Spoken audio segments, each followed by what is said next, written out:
you say that's the hardest club for you to hit? Like she has her ways. It's out there for the taking, but if you get the wind they're talking about, if you get the rain you're talking about, it can be a monster. Because the last thing you want to do is start with a ball in that burn.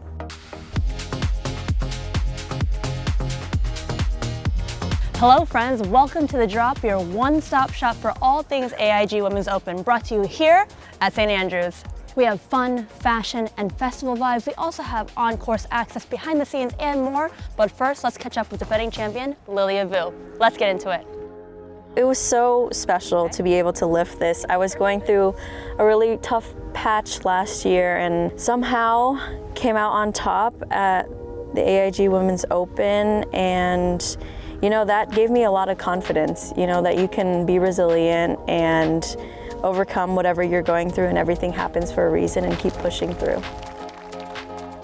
I think I was so nervous on my final putt on 18. I remember I'm usually pretty good reading putts and kind of very confident, kind of have my caddy as a backup for checking the lines, but I told him, like, I don't know what's happening right now, I'm so nervous, what's the break? And he's just said a cup out right, and then I just did it and was trying to lag it up there, but it went in, and at that point I was laughing because nothing could go wrong in that moment.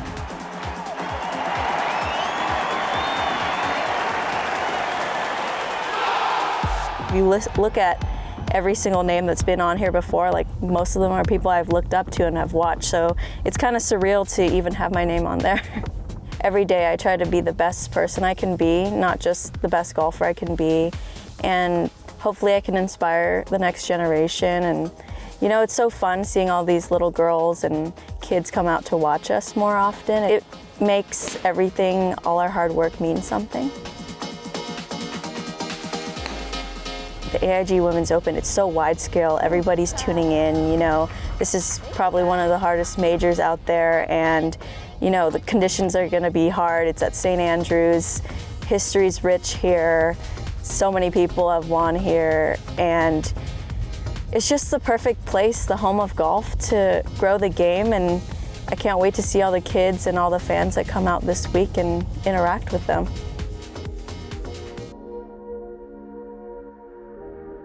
Let's start with who's in the running for the title this year. The AIG Women's Open is the 5th and final major of the women's golf season. We've already had 4 different winners, 3 of whom were first-time major champions. The standout has, of course, been world #1 Nelly Korda, who added a second major crown to her growing list of accomplishments at the Chevron Championship. And that was one of an incredible 6 wins and 7 starts.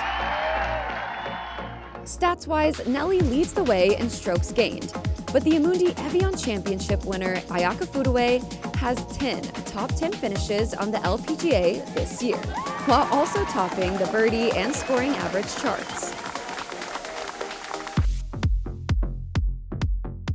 We're here with Linn on the range, and we're going to do a very quick what's in the bag.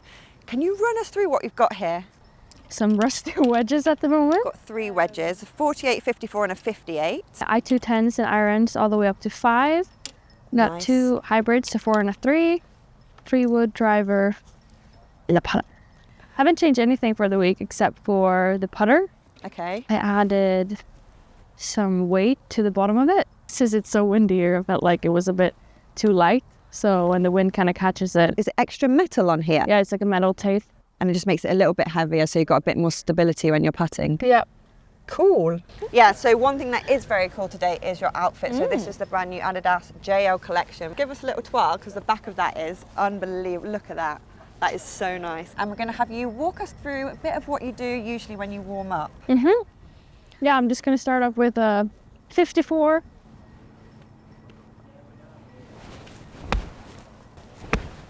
I love your swing. Thank you.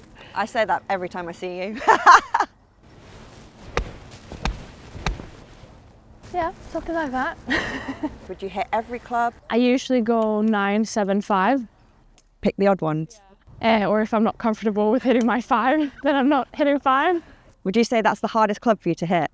Like she has her ways. Kind of way, you know. I feel the same with mine. So would you practice with it more if you felt uncomfortable? Or... You'd think so. But, okay, should we do some shot shaping? Yeah. What shapes do you like to do? I feel like we need to do some stingers in this weather. Yeah, we can do that.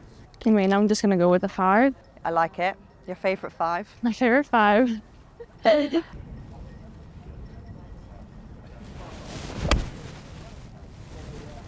So what did you change about the usual way you hit your 5-iron to hit that kind of shape? The So lower just shot? put it back in my stance a little bit. Yeah. How far back are we talking? Like a ball or 2. Have a little bit of an easy swing on it and not be too aggressive.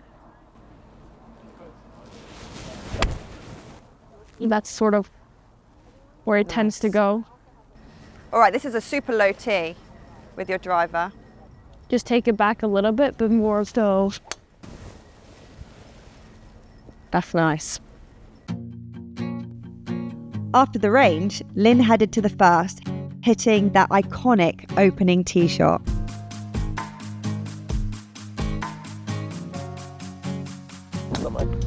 We then had the chance to get a unique inside the ropes view from her caddy's perspective, which was incredibly cool.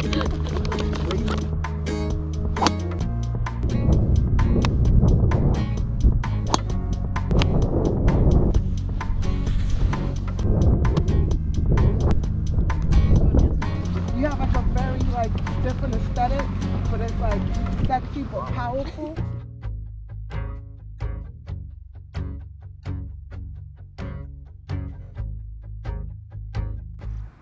We're here on the first hole of the Old Course, one of the easiest fairways to hit. That's because it is so wide from left to right. But just keep an eye out for the Swilcan Bridge. Not many players will hit it past that landmark. Around 100 yards in is what they want. Then they'll face the shot over the burn. This will make everybody just hit it that little bit harder just to make sure that they get over the water. Because the last thing you want to do is start with a ball in that burn. So watch out for balls flying a little bit past the pin here. And then you can get your round off to a good start. I grew up watching the Open, so our version is this, it's the AIG, the Women's Open, and I always wanted to win it because of that, and I won it in my second year as a pro, and then never touched it again. I mean, it's incredible. It seemed easy at the time. I thought, oh, I'll have many more of these. Never touched it again. So I'm so glad I got in there early at Birkdale. You know, I think I probably put too much pressure on myself. You know, you're Scottish, play links golf, you should be suited to this. And then, you know, you're playing in front of your family and friends, you know, the British crowd, and you're probably I was probably trying too hard to play well, and, you know, just kind of kept me back a little bit. Just to be here at this place is good enough for me. So obviously Birkdale's the one I played best at because I had my other better finishes at Birkdale. But this is still the one for me. First hole I go and start with an eagle, like perfect. Driver 5-iron, little 25-footer, no big deal. Next hole, driver 5-iron, and I saw this 5-iron go and I thought, it's kind of a good line. This isn't going to be too bad if it sits down because everything's sloped away at the back of Sunningdale. And it's blind, so you don't see it. So I saw it bounce, and I thought, yeah, that could be pretty good if it sits. And the galleries clapping, and they're getting louder and louder, and then they just go completely nuts. And I'm like, did it go in? And Maureen Medill was on course commentator, and she's like, it's in the hole. And I was like, yes. My aunt and uncle were there, and it was before mobile phones, so I had to go to the trophy ceremony and drive my car just down the road, get out into a phone box and ring my mum and stepdad and then my brother and then my dad in America from a phone box to let them know I just won the AIG Women's Open. To win the British Open, what was it, 10, 11 weeks after? About 10, 11 weeks, yeah. I mean, I can't even wrap my head around the fact that you did that. It's hard enough to get around a golf for the average person just to play St Andrews, but to play it in a competition, it's a very select group of people have done that.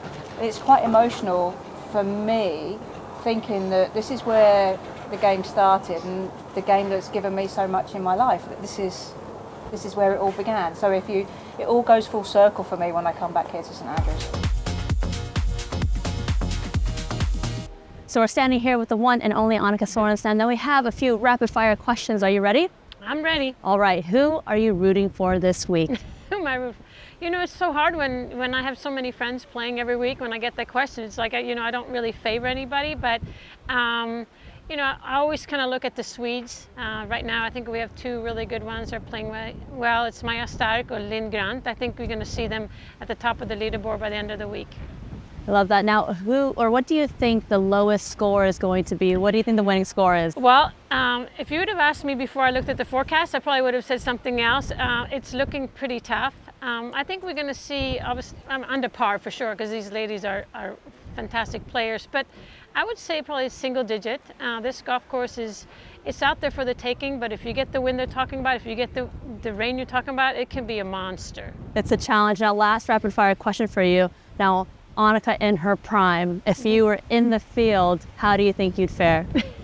In my prime, well, I wish I was in my prime. I would love to play here. This is really such a cool place to be, and for the women to have their last major of the year to be played here, I wish I would have had a chance to do that. So in my prime, I felt very comfortable at the tee. So if I could have the same feelings in my prime, I would feel pretty good.